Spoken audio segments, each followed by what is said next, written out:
Assalamualaikum class. The topic that we are going to discuss today is viruses. Viruses के बारे में हम पढ़ेंगे कि बेसिकली वायरसेस क्या होते हैं और इनके अंदर जो आरएनए और डीएनए टाइप्स हैं ये किस तरह की हैं। स्पेशली हम पढ़ेंगे टोबैको मोज़ेक वायरस को, तो हमारा बेसिक रेफरेंस जो है वो उससे रिलेटेड होगा। तो सबसे पहले देखते हैं बेसिकली आपका ये जो पेज मैंने शेयर किया है कोर्स पैक का, इसके अंदर आपने जस्ट यहाँ पे जहाँ वायरसेस लिखे हैं यहाँ से लेके ये प्रोटीन्स तक इस पेज तक आपने सबसे पहले करना है। वायरसेस के बारे में अगर देखा जाए तो बेसिकली वायरसेस और नॉट सेल्स, इनके अंदर कोई भी अपना मेटाबॉलिज्म सिस्टम या अपनी मशीनरी नहीं होती। वायरसेस के अंदर जो है वो जीनोम प्रेजेंट होता है, वो जीनोम डीएनए की फॉर्म में भी प्रेजेंट हो सकता है, वो आरएनए की फॉर्म में भी प्रेजेंट हो सकता है। इनका काम होता है ये किसी भी लिविंग होस्ट के ऊपर अटैक करते हैं। होस्ट वो चीज़ होती है या वो ऑर्गेनिज्म होता है जिसके ऊपर इसने अटैक करना होता है, जिसके अंदर इसने जाना होता है, जिसकी मशीनरी को ये कंट्रोल करता है और जिसके ज़रिए से ये खुद को रेप्लिकेट करवाता है। क्योंकि इनके अंदर अपनी मशीनरी नहीं होती तो ये खुद से रेप्लिकेशन जो है वो शो नहीं कर सकते। तो इस वजह से ये किसी भी होस्ट सेल के अंदर जाते हैं और उसकी जेनेटिक मशीनरी को अपने होल्ड में कर लेते हैं और फिर उसकी मशीनरी को डायरेक्ट करते हैं कि वो वायरल न्यूक्लिक एसिड और प्रोटीन्स की सिंथेसिस जो है वो करे। होस्ट जो होता है उसको ऐसा लगता है कि ये जो कमांड आ रही है ये उसके अपने जीन्स की तरफ से आ रही है या अपने सेल्स की तरफ से आ रही है, जबकि ये मिसअंडरस्टैंडिंग होती है। वायरल अटैक उसके ऊपर हो चुका होता है और वायरस उसकी मशीनरी को कम्प्लीटली होल्ड डाउन कर लेता है और फिर इसके बाद जो है वो न्यूक्लिक एसिड और प्रोटीन की सिंथेसिस उनसे उस होस्ट से करवाता है। फिर इसके अंदर आगे फर्दर डिफरेंट केसेस हो सकते हैं, जैसे कि एट टाइम वायरस बढ़ते रहते हैं, होस्ट के अंदर रेप्लिकेट करते रहते हैं, हमेशा रहते हैं और होस्ट को ऐसा जो है वो उसकी जो है वो न्यूट्रिशन को सक करते रहते हैं, उसके अंदर डिजीज़ कॉज करते हैं। एट टाइम्स ऐसा होता है जिस होस्ट के अंदर ये अटैक करते हैं उसके अंदर अपनी जनरेशन को इतना बढ़ा लेते हैं कि फिर उसके सेल्स एक्सपेंड करते हैं और बर्स्ट कर जाते हैं, तो होस्ट की डेथ हो जाती है और वायरसेस जो है उसकी बॉडी को लीव कर देते हैं और फिर फर्दर इसी तरह से और न्यू होस्ट के ऊपर हर वायरस आने वाला अटैक करता है। एट टाइम्स ऐसा होता है कि कोई डिजीज़ कॉज करते हैं और उसके बाद बॉडी से मूव कर जाते हैं किसी और बॉडी के अंदर फर्दर जो है वो डिजीज़ कॉज करने के लिए। वायरसेस जो होते हैं ये सिंपल ऑर्गेनिज्म होते हैं और ये सब माइक्रोस्कोपिक पैरासाइट्स होते हैं। ये प्लांट्स के अंदर, एनिमल्स के अंदर और आर्की, बैक्टीरिया, इन सब के अंदर जो हैं वो पाए जाते हैं। इसके अलावा ये प्रोटिस्ट और फंजाई के ऊपर भी अटैक करके उनसे भी अपनी जनरेशन को बढ़ा सकते हैं।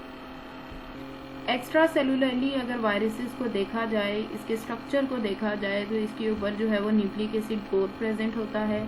इसके अलावा इनके अंदर इनका जीनोम प्रेजेंट होता है जो कि डीएनए की फॉर्म में भी हो सकता है, आरएनए की फॉर्म में भी हो सकता है। इसके अलावा जो है इनका प्रोटीन कोड प्रेजेंट होता है जो कि इनको प्रोटेक्ट करता है एक्सटर्नल इन्वायरमेंट से। जैसे कि फॉर एग्जांपल अगर किसी को वायरल अटैक हुआ है तो मेडिसिन उसको दी जाती है, तो ये वो मेडिसिन के अगेंस्ट ये रेजिस्टेंस क्रिएट करता है और वायरस को की डेथ होने से उसको बचाता है। तो इसके आसपास जो इसके अलावा इन्वायरमेंट में जब ये प्रेजेंट होते हैं तब भी हार्श इन्वायरमेंटल कंडीशन जो कि वायरस की डेथ का कॉज हो सकती हैं उनसे ये प्रोटीन कोड जो है वो इनको बचाता है। इसके अलावा होस्ट से जब अटैचमेंट करनी होती है तो उसमें भी ये हेल्प आउट करता है।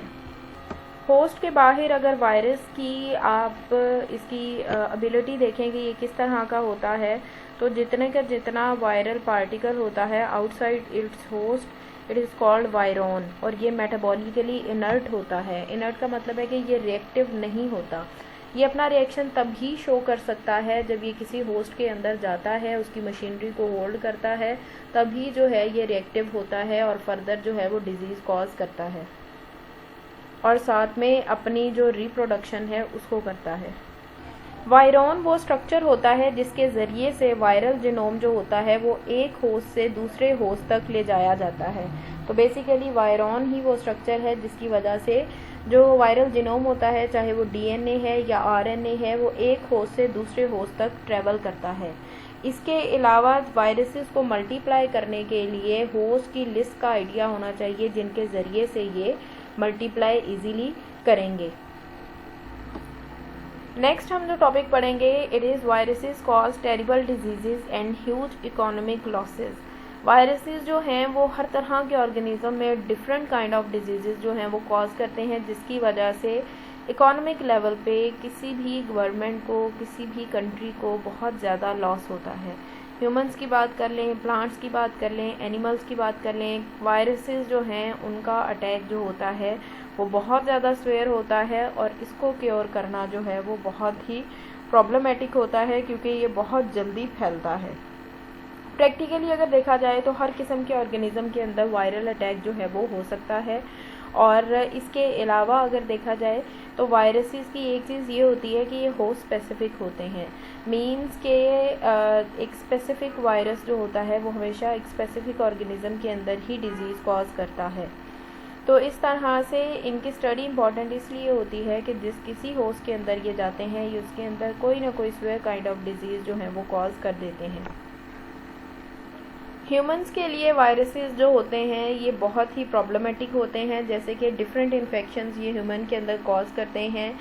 Chicken pox, measles, mumps, influenza, cold, इसके अलावा hepatitis, polio, rabies, herpes, AIDS, इसके अलावा हेमोरेगिक फीवर। तो ये डिफरेंट डिजीज़ेस हैं जो कि वायरसेस की वजह से ऑर्गेनिजम्स के अंदर, एनिमल्स ह्यूमंस के अंदर जो कि सोशल एनिमल है उनके अंदर पाई जाती हैं। तो ह्यूमंस के लिए ये बहुत ही ज़्यादा, जैसे अगर अक्सर कहते हैं कि वायरल फ्लू किसी को हुआ है तो वो बहुत जल्दी जो उसके आसपास हैं उन सबको हो जाता है, क्योंकि वायरस जो है इसको फैलना जो है ये बहुत ही कम टाइम चाहिए होता है इसको एक जगह से दूसरी जगह जाने के लिए।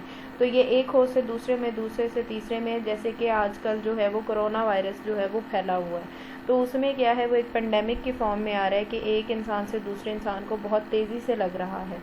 तो इसी तरह से ह्यूमंस के अंदर जो है वो डिफरेंट डिजीज़ जो हैं वो वायरस कॉज करते हैं। प्लांट्स के अंदर 2000 से ज़्यादा डिजीज़ जो हैं वो डिफरेंट वायरसेस की वजह से होती हैं। Almost 600 different kinds of plant viruses जो हैं वो अब तक आइडेंटिफाई हो चुके हैं, जो कि प्लांट्स के अंदर 2000 से ज़्यादा डिजीज़ जो है वो कॉज करते हैं। तो जिस तरह से ह्यूमंस के लिए ये नुकसान करते हैं, इसी तरह प्लांट्स के लिए भी ये बहुत ज़्यादा प्रॉब्लमेटिक होते हैं। और प्लांट्स को डिजीज़ कॉज करके भी अल्टीमेटली ह्यूमंस को ही नुकसान कर रहे होते हैं, क्योंकि जब कोई भी किसान कोई फसल लगाता है तो डेफिनेटली उस पर बहुत ज़्यादा जो है वो इकोनॉमिकली उसके ऊपर बहुत ज़्यादा खर्चा आता है। तो कोई भी जो फार्मर होता है उसका ये चीज़ होती है कि जब उसकी यील्ड आएगी फसल की तो उसको बेच के तो उसका जितनी भी ऊपर प्रोडक्ट लगा होगा उससे वो मिल जाएगा वापस। लेकिन जब वायरल अटैक हो जाता है प्लांट के ऊपर तो वो डेफिनेटली प्लांट जो है वो बेचने के लायक तो नहीं रहता। तो इस तरह से प्रोडक्टिविटी जब किसी भी फील्ड की डिक्रीज़ होती है तो वो अल्टीमेटली जो है वो ह्यूमंस को ही नुकसान होता है। तो एग्रीकल्चर, हॉर्टिकल्चर क्रॉप्स के लिए जो वायरसेस हैं ऑलमोस्ट एनुअली 15 बिलियन का नुकसान जो है वो करते हैं। अगर इसके सिम्टम्स, वायरल इन्फेक्शंस के सिम्टम्स की बात की जाए तो जिस प्लांट के ऊपर, जिस यील्ड के ऊपर, जिस फील्ड के ऊपर ये डिजीज़ कॉज करते हैं वहाँ पे प्लांट्स की जो ग्रोथ होती है वो बहुत ज़्यादा रिड्यूस हो जाती है। प्लांट जो हैं वो, उनकी हाइट जो है वो नहीं बढ़ती, ड्वार्फ हो जाती है। और इसके अलावा उनकी ग्रोथ जो होती है वो भी स्टंट किस्म की होती है, मतलब प्रॉपर ग्रोथ नहीं होती। किसी भी एरिया से कहीं पर भी प्लांट जो है वो बढ़ जाता है और जो है वो प्रॉपरली ग्रोथ शो नहीं करता। इसके अलावा बहुत सी और सिम्टम्स हैं, जैसे कि लीव्स के जो है वो कलर चेंज हो जाएगा। क्लोरोफिल के साथ जो है, क्लोरोफिल के ऊपर ये असर डालेंगे, और अगर क्लोरोफिल ठीक तरह से काम नहीं करेगा तो डेफिनेटली फोटोसिंथेसिस ठीक से नहीं होगी, और फोटोसिंथेसिस सही से नहीं होगी तो उसकी वजह से कोई भी प्लांट जो है वो सर्वाइव नहीं कर सकेगा। और प्लांट सर्वाइव नहीं करेंगे तो एनिमल्स और ह्यूमंस जो हैं वो डायरेक्टली सर्वाइव नहीं कर सकेंगे। इसके अलावा डिफरेंट सिम्टम्स आती हैं। मोज़ेक और रिंग स्पॉट्स जो हैं वो डिफरेंट वायरसेस जो हैं वो प्लांट्स के ऊपर कॉज करते हैं। मोज़ेक होता है इरेगुलर मैनर में कहीं पर भी कोई भी स्पॉट्स जो हैं वो नज़र आना।